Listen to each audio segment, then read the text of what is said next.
beautiful people. Once again, a real heartfelt pleasure to sit with you, share some time. I felt this real urge and nudge. I think it was building up to winter solstice, this real kind of urge, this real kind of drive. Maybe drive is not the right word, but this real kind of movement from spirit kind of moving through me to really share the medicine of now, really kind of share the wisdom and the messages of now, and how important it is that as we move into January to really kind of root ourselves within that medicine, within those messages, and within that wisdom that spirit were really shining a light on. And over the weekend I read this beautiful post from Paris in person rewilding. I'm going to put a link to her below. And I'm just looking out the window and we've got a flutter of snow. So we're talking about the wisdom of winter, and I've just looked out the window and we've got a flutter of snow, which is absolutely quite rare this far south. Yeah, I've got goosebumps, tingles. But Paris, she really shone, talk about shining a bright light on things and illuminating things. She really shone a bright light on what I feel is such a deep rooted dupe that many of us feel that we don't always understand, but we feel it very deeply. And sometimes that's coming down quite thick now. A dear friend of mine who at winter solstice casts a doorway into Yule using a holly wand, and we always laugh the first time that we done it with her. That same day it snowed like it had never snowed in years and years and years and years, and we laugh about that. So I wonder if she's got her holly wand out. Yeah, you know, some of us, you know, really feel that dupe, but don't always understand. We talk about the roots and get into the roots of things. So this video, this share, is going to really get to the heart of that, so much of which I have felt so strongly, and this video is deeply inspired by Paris's beautiful words.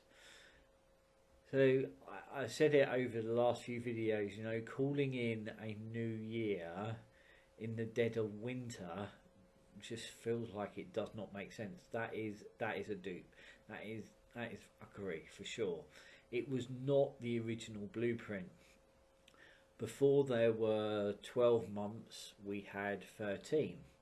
Just look at that for a moment, right? So originally we had 13 months. Think about the number 13 and the associations that we have with 13, all right? So before there were 12 months, we had 13. And each month cycling a 28-day rhythm, anchoring us firmly into harmony with the phases of the moon. So here's the thing: Septem, Octo, Novem, Decem are Latin words, hopefully I've pronounced them right, Latin words for the numbers 7, 8, 9 and 10. Does that sound familiar? Septem, Octo, Novem, Decem. Latin words for the numbers 7, 8, 9 and 10. Sound familiar? These are the months: September, October, November and December. You can hear that in there.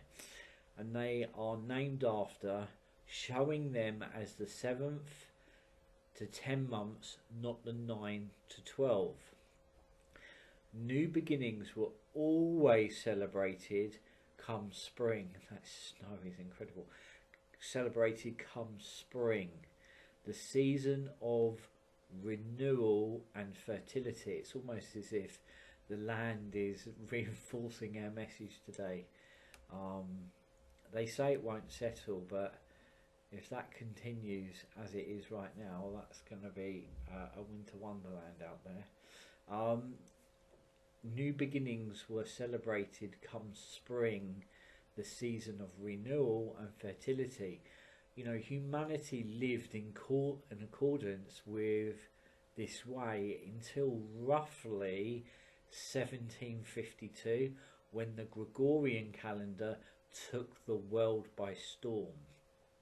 Okay, now there's a whole theory behind why this happened, yet as Paris said, and within my heart, deep within my knowing, it tells me that simply it was to detach us one step further from ourselves and our empowered way of living, by removing us from the unity we had lived in with the land, earth and sky. So the calendar was in sync with the natural rhythms and the natural seasons.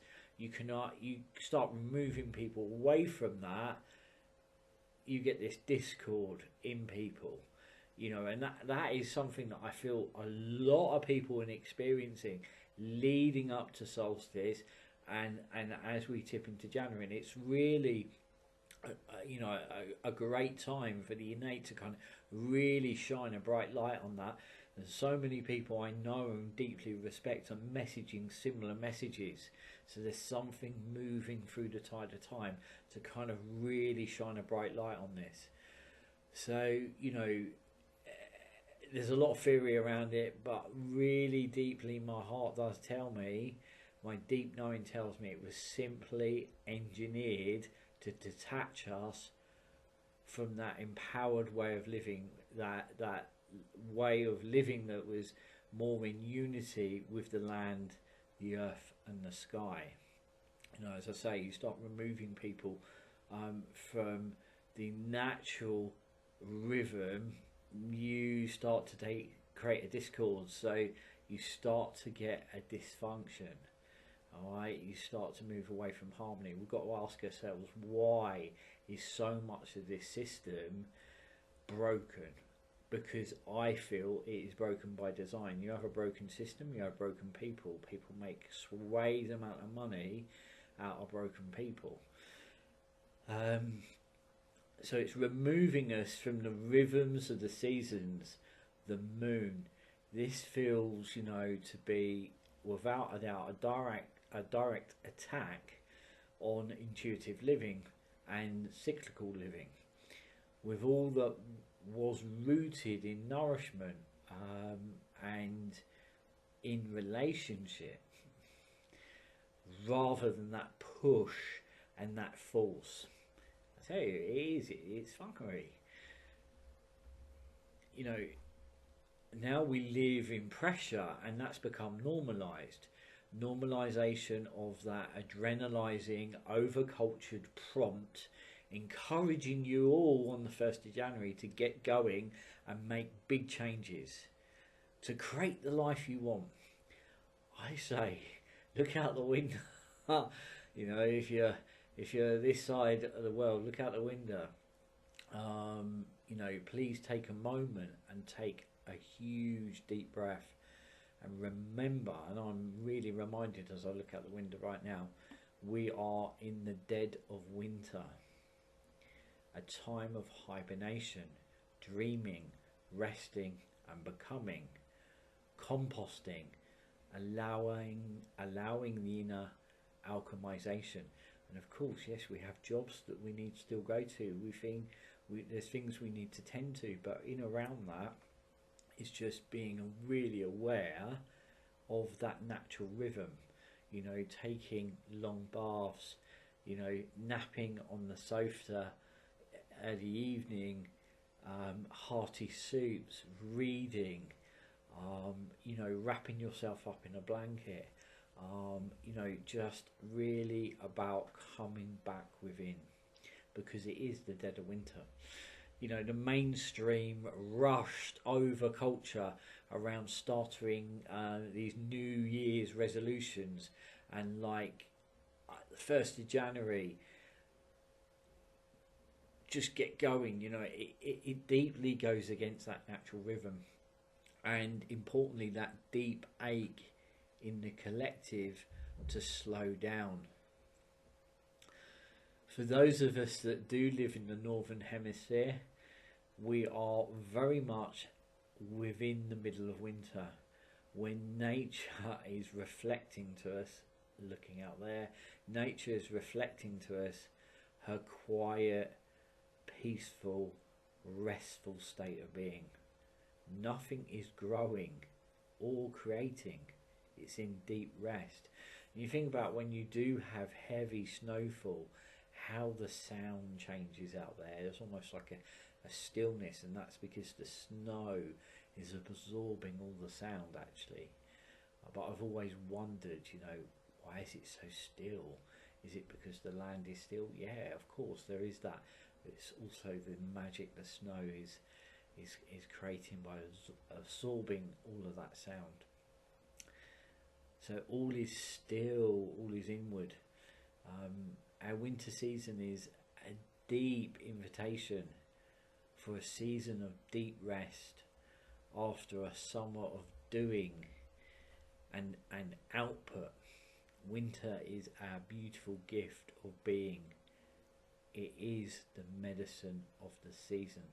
So please be kind to yourself and don't get duped by our adrenaline fired, fueled, fast paced, bounce back, over cultured fuckery. I gently recommend being in a space of visioning, dreaming, and slowly becoming, right now until spring has sprung, which will then grant you new, revitalized physical energy to actualize those goals and those dreams that you have been tending to within the dreaming of winter. As always, a heartfelt pleasure. Keep shining, sending you all so much love.